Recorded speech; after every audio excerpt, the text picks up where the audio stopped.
Hello everyone, welcome to my channel Tech Classes. So this video is the part 2 for Data Analyst Q&A.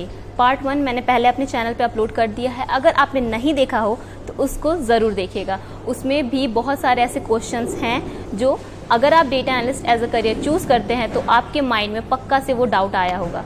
सो आप उस video को देखेंगे तो आपके कुछ डाउट्स क्लियर हो जाएंगे और कुछ डाउट्स इस वीडियो में क्लियर हो जाएंगे. सो वीडियो को लास्ट तक देखिएगा. So first comment, is programming language important for data analytics. So programming language, बहुत लोगों को कन्फ्यूज़न होती है कि डेटा एनालिस्ट के लिए अगर हम जा रहे हैं तो अगर हम कोडिंग बैकग्राउंड से नहीं हैं, हम टेक्निकल बैकग्राउंड से नहीं हैं, तो क्या हमें प्रोग्रामिंग लैंग्वेज भी सीखनी पड़ेगी अगर हम data analyst as a career choose करते हैं. तो आंसर है येस. अगर आपको अच्छी कंपनीज़ में, बड़ी कंपनीज़ में, MNCs में वर्क करना है एज अ डेटा एनालिस्ट तो आपको प्रोग्रामिंग लैंग्वेज सीखनी होगी. आप चूज़ कर सकते हैं पाइथन या फिर आर. तो प्रोग्रामिंग लैंग्वेज इंपॉर्टेंट है हाँ, बट कंपलसरी नहीं है. लेकिन अगर आप उसे सीख लेते हो तो आपके लिए प्लस पॉइंट हो जाएगा. जब आप रिज्यूमे किसी कंपनी में भेजोगे और अगर आपने रिज्यूमे में as a programming language as a skill add किया है तो आपकी स्क्रीनिंग की चांसेस ज़्यादा हो जाती हैं compare to other people that who has not learn the programming language. Now the second, I hate coding. क्या इस जॉब में कोडिंग करनी होती है? डेटा एनालिस्ट की जॉब में कोडिंग उतनी ज़्यादा रिक्वायर्ड नहीं होती है. अगर हम डायरेक्ट पाइथन और आर की बात करें, रिक्वायर्ड उतनी नहीं होती है अगर आपके पास स्मॉल डेटा सेट है तो. लेकिन अगर बड़ी कंपनीज में जाते हैं तो आपके पास डेटा सेट बहुत ही बड़े हो जाते हैं, बिग डेटा आपके पास आता है, तो आपको प्रोग्रामिंग लैंग्वेज की अगर नॉलेज नहीं होगी तो आप उसे हैंडल नहीं कर सकते, आप उसमें से इनसाइट्स फाइंड नहीं कर सकते सिर्फ एक्सेल या फिर किसी और टूल का यूज़ करके. और सीक्वल भी एक प्रोग्रामिंग लैंग्वेज है. तो प्रोग्रामिंग लैंग्वेज तो आपको सीखनी पड़ेगी, चाहे वो सीक्वल हो, चाहे वो पाइथन हो, चाहे वो आर हो. तो ये तो माइंडसेट बना लीजिए कि प्रोग्रामिंग लैंग्वेज ज़रूरी है. बट एज अ फ्रेशर अगर आप एंट्री करना चाहते हैं डेटा एनालिस्ट की फील्ड में, डेटा प्रोफेशनल की फील्ड में, तो आप स्टार्टिंग में तो स्किप कर सकते हैं बट बाद में आपको सीखना पड़ेगा. नाउ द नेक्स्ट इज, आपको फर्स्ट इंटर्नशिप कैसे मिली? ओके, मुझे फर्स्ट इंटर्नशिप कैसे मिली? इंटर्नशाला, मुझे लगता है कि सब लोगों ने नाम सुना होगा इंटर्नशाला के बारे में. इंटर्नशाला पे बहुत ज़्यादा फ्रॉड भी होता है बट कुछ जेन्युइन कंपनीज भी हैं. तो मैंने क्या किया था, बहुत सारी कंपनीज में अप्लाई किया था और लकीली मुझे चांस मिला इंटर्नशिप करने का. तो फर्स्ट कंपनी थी मेरी यूनिकन्वर्स टेक्नोलॉजी और मैंने इंटर्नशिप किया था as a machine learning intern, जिसमें मुझे एक प्रोजेक्ट बनाना था that is comment classifier. NLP, Python और मशीन लर्निंग, इन सब का यूज़ करके मैंने उस प्रोजेक्ट को कंप्लीट किया था और मुझे एक इंटर्नशिप का और एक्सपीरियंस लेटर का सर्टिफिकेट मिला था और उसके साथ साथ मुझे एक रिकमेंडेशन भी मिला था जो कि मेरे लिंक्डइन पे आपको मिल जाएगा. सो इस तरह से मुझे कुछ इंटर्नशिप मिली थी. तो मैं भी आपको रिकमेंड करूँगी कि जॉब खोजने से पहले अगर आप कहीं भी 1 मंथ, 2 मंथ, 3 मंथ या फिर हो सके 6 मंथ तक इंटर्नशिप अगर मिल जाती है तो आप वो कीजिए, क्योंकि एज अ फ्रेशर अगर आप थोड़ा बहुत भी एक्सपीरियंस दिखा देते हैं सामने वाले को, सामने वाली कंपनी को, तो आपके चांसेस ज़्यादा हो जाते हैं. फ्रेशर को जॉब मिल जाती है क्या आफ्टर सर्टिफिकेट?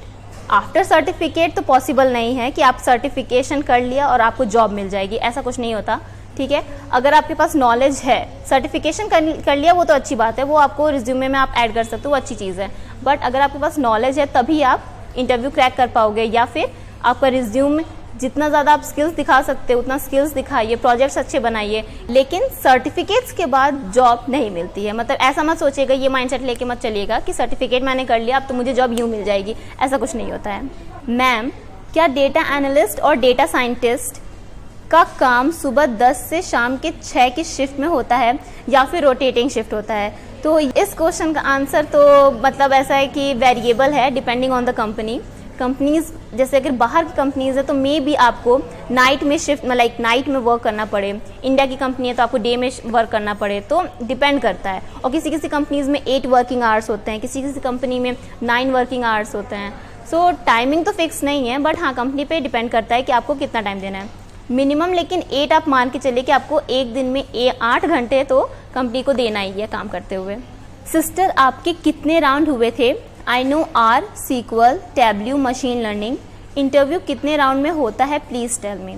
बहुत सारे लोगों ने कमेंट सेक्शन में पूछा था कि कितने राउंड्स होते हैं बेसिकली, किसी भी कंपनी में इंटरव्यू देते हैं तो कितने राउंड्स होते हैं. जैसे कि राउंड्स हैं, कंपनी के राउंड्स, वो डिपेंड करते हैं कंपनी टू कंपनी.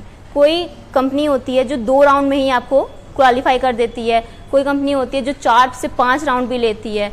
तो ये डिपेंड करता है कंपनीज़ पे, बट आप एक्सपेक्ट कर सकते हो फर्स्ट आपका जो राउंड होगा वो टोटल कोडिंग राउंड होता है या फिर इंट्रोडक्शन राउंड होगा। कोई कंपनी होती है कि फर्स्ट सिर्फ इंट्रोडक्टरी इंटरव्यू होता है कि आपने क्या किया है, क्या मतलब कहाँ से हैं आप, कौन से प्रोजेक्ट्स किए हैं, कितना एक्सपीरियंस है, इस टाइप का बस होता है। और कुछ कंपनीज़ में होता है कोडिंग राउंड होता है। सेकंड आप सोच सकते हो कि टेक्निकल राउंड, तो टेक्निकल राउंड ज़्यादातर 2 राउंड्स में होता है। फर्स्ट में बेसिकली जो भी मतलब बेसिक चीज़ें पूछी जाती हैं और सेकंड में एडवांस चीज़ें पूछी जाती हैं। तो आप सोच सकते हो first coding round and then 2 अलग से राउंड होता है, टेक्निकल राउंड 1, टेक्निकल राउंड 2 और लास्ट होता है HR राउंड। तो आप एक्सपेक्ट कर सकते हो कि आप किसी भी कंपनी में जा रहे हो तो एक्सपेक्ट कर लीजिए कि 4 राउंड्स तो होंगे, मिनिमम 2, मैक्सिमम का कोई आइडिया नहीं है बट मिनिमम 2 राउंड तो होंगे ही। Next, hello ma'am, data analyst course में अपना करियर स्टार्ट करने के लिए फ्रेशर को अच्छे इंग्लिश बोलना आना ज़रूरी है क्या? Please reply. Okay, so English, बहुत सारे लोगों ने कमेंट किया था कि मैम मुझे इंग्लिश नहीं आती है, मेरी इंग्लिश वीक है, या फिर मैं इंग्लिश लिख लेता हूँ बट बोल नहीं पाता। सो क्या मुझे प्रॉब्लम आएगी अगर मैं डेटा एनालिस्ट में जाता हूँ? तो डेटा एनालिस्ट के सॉफ्ट स्किल्स में कम्युनिकेशन, प्रेजेंटेशन, ये जो 2 चीज़ें हैं और स्टोरी टेलिंग विद डेटा, इस टाइप की जो सॉफ्ट स्किल्स हैं, इसके लिए आपको इंग्लिश आना बहुत ज़रूरी है। तो इंग्लिश तो है, इम्पॉर्टेंट तो है, बट इंग्लिश के बेसिस पे आपको जज नहीं किया जाएगा इंटरव्यू पे। अगर आपको इंग्लिश अच्छे से बोलने नहीं आती है तो आपको इस बेसिस पे जज नहीं किया जाएगा, आपको जज सिर्फ नॉलेज के बेसिस पे ही किया जाएगा। और इंग्लिश एक ऐसी चीज़ है जितना आप बोलेंगे उतना ज़्यादा आपको आएगा। सो इसके बेसिस पे आप data analyst as a career choose ना करें या फिर करें, ये तो मत सोचिएगा कि अगर इंग्लिश नहीं आती तो डेटा एनालिस्ट आपके लिए सही नहीं है। आपको जज नहीं किया जाएगा इंग्लिश के बेसिस पे। सो आप अपना अगर बात भी कह लेते हो, जैसे कि जो भी आपके पॉइंट्स हैं, जो भी आपने डेटा में से फाइंडिंग्स निकाला है, अगर उसको थोड़ा बहुत भी इंटरप्रेट कर देते हो आप, उतना भी काफ़ी है। ज़रूरी नहीं है कि आपको फ्लुएंट इंग्लिश में ही आपको जितने भी रिजल्ट्स हैं उसको इंटरप्रेट करना है या इंटरव्यू में एकदम फ्लुएंट इंग्लिश बोलनी है तभी आपका होगा, ऐसा कुछ नहीं है। अगर आपको चीज़ें आती हैं, अगर आप उसको इंटरप्रेट कर सकते हो थोड़ा बहुत भी इंग्लिश में, तो भी काफ़ी है। एज लिमिट क्या है? एज लिमिट ऐसा कुछ भी नहीं है कि मतलब आप 30+ हो गए या 40+ हो गए तो आप डेटा एनालिस्ट में मतलब डेटा एनालिसिस फील्ड में नहीं जा सकते। सो ऐसा कुछ भी नहीं है, एज लिमिट कुछ भी नहीं है, आप कभी भी शुरू कर सकते हैं। Okay, so next, I have completed my graduation in BSc Physics. I do not have any programming knowledge.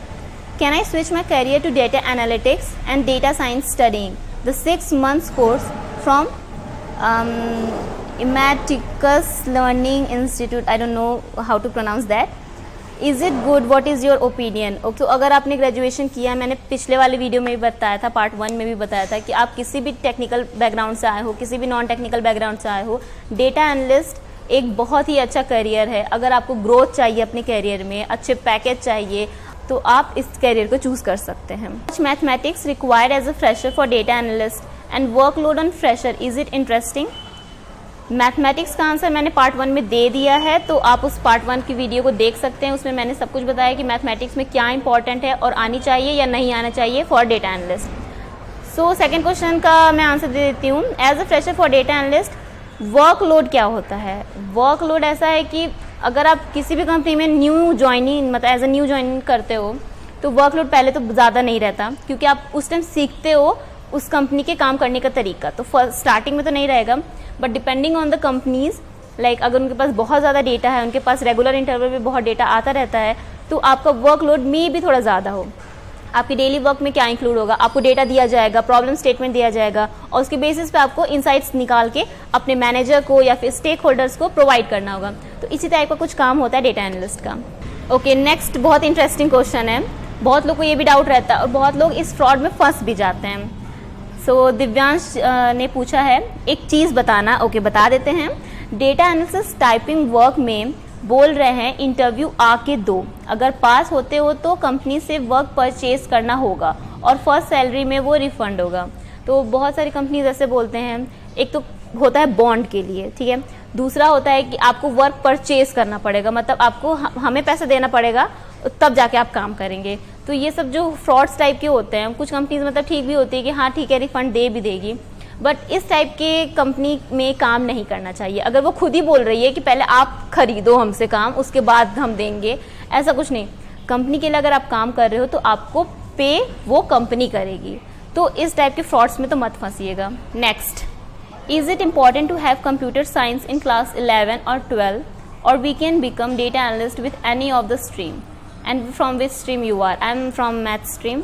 और ज़रूरी नहीं है कि कंप्यूटर साइंस आप 11th और 12th में लें, सो आप कोई भी स्ट्रीम चूज़ कर सकते हैं based on your interest. Next, after how much experience as a data analyst can I apply for data scientist role?